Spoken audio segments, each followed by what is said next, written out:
So for the next task, we have to make a calculation of the total donations made by the donor, and they should be displayed on the form. Let's see how that is done. First of all, what does it mean? In the donation table, if you open it, there are donations. It wants us to summarize all of these up to the very bottom, but per donation ID. So basically, which donations have been made by donor ID 1, 2, etc. So if we put this in alphabetical order, I'm not asking you to do all this, just check what I'm doing. Donor ID 1, has made, let's say, these donations here, which are 16, and donor ID 2 has made these ones, there's 17 donations, etc. According to the summary of their donations, they're given a status, but the database is not fully automated. So for the time being, when the donor gets a status, it's because so far the calculations of their donations have permitted the calculation of their status. But what we are going to do is create something that summarizes this column per user ID.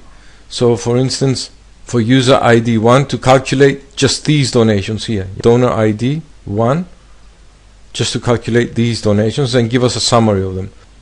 Summaries of columns in that manner that need specific criteria are done by not the summary function, but by a function called DSum. So if we go on the internet, DSum, as all functions, open bracket, close bracket, and inside it's got some sort of arguments. We will see how to input these arguments on the form itself. One thing to consider is that each time we put an argument, so we have to learn the way this is designed. We have to learn them by heart. Nobody's going to help us with this, and this is why the videos will help you in understanding or having some means by which to remember certain things. So we're designing something in front of the form, so we need to define the tables and the table fields in a certain way, because it's in front. If we're coding this, if we were putting it in here, that's different. We don't need to care much about how we draft our tables or our fields. First of all, we need a DIMS function. If we need a function to implement it, to show a certain calculation to show in a field, we need to create it inside that field. So we need a text box. So let's go to the text box here. Not a label, a text box, and here it is. So we're gonna call this is just a label of the text box. It doesn't really matter what we put in here, but for the time being, let's put donations, totals. Let's not put the space, totals, so far. It's not bound on anything, that's why it says unbound. And the text box will allow us to enter some kind of code. Anything we type in here equals, for instance, sum bracket, let's say donation amount plus 1, let's say, and we close the bracket. So in form view, if we add a donation amount, let's say 45, we click somewhere else, 46, the square brackets around the field name, Access knows and puts them on its own, but it wouldn't work if we don't put them. Now Access here helps us with the square brackets, and that's what we have to bear in mind when we're doing our DSum function, which is based, as I showed you, expression, domain, the table, so the field, the domain, which is the table.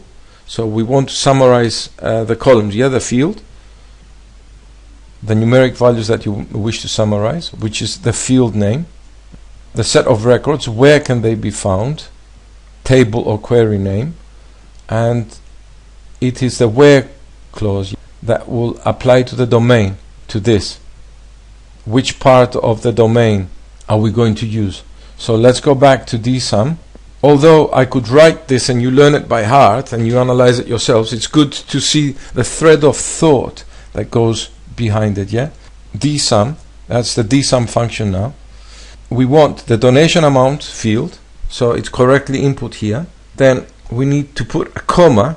We want to summarize these and define the domain here. That's TBL donation. That's the table donation, yeah, here. So we have to be careful with our spelling. So capital D donation and comma. I made a spelling mistake here.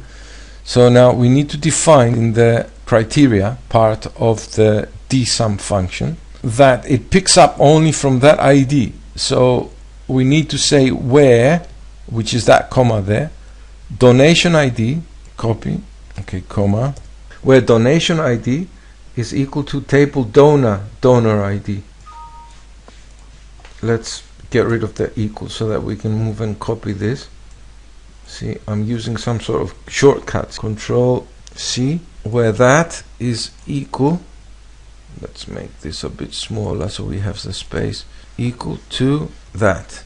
This is a table and we put it in square brackets, or Access thinks that it's a field, yeah? It doesn't understand any of these unless we put them in double quotes. Look. So we'll put that in double quote, put that in double quote, even though it's a table and we've got square brackets around it, it doesn't matter, we'll do this gradually. And then at the end you just learn this by heart, yeah? And after the second comma, the double quote closes at the end, yeah? So we put the second double quote at the end. So these are fields and they go in square brackets. This is a table and should not go in square bracket, but Access was insisting, yeah? And let's see if we go and take away the square brackets from the table to define the domain properly, because it's not a field, remember, it's just a table. So fields are where we are supposed to put square brackets. Now Access, like before, doesn't put the square brackets because we put double quotes.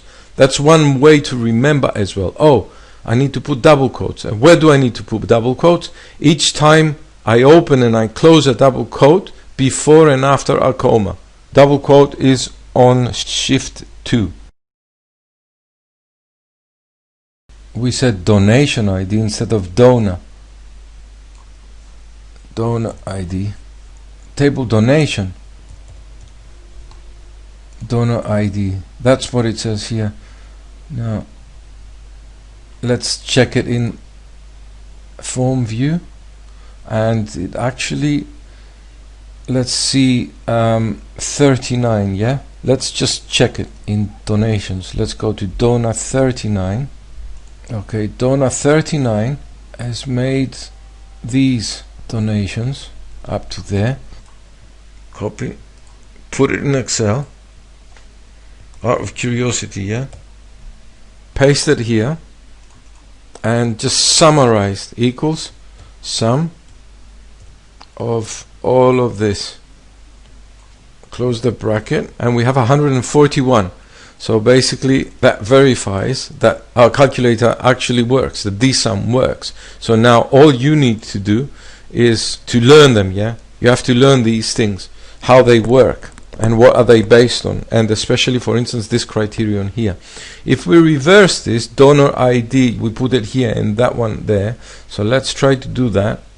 Let's Control X, so equals that, and let's see if it works now. Yeah, it works still. So it doesn't matter which way you do it, as long as you link the two foreign key and the primary key fields to define the domain. And what do I mean by that? If you go to database tools relationships, these are the two tables, yeah? So we're linking this, the donor ID, the table donor ID, with the table donation donor ID here. These two fields are linked. Now let's move on to the next lesson, which will be encoding this button here.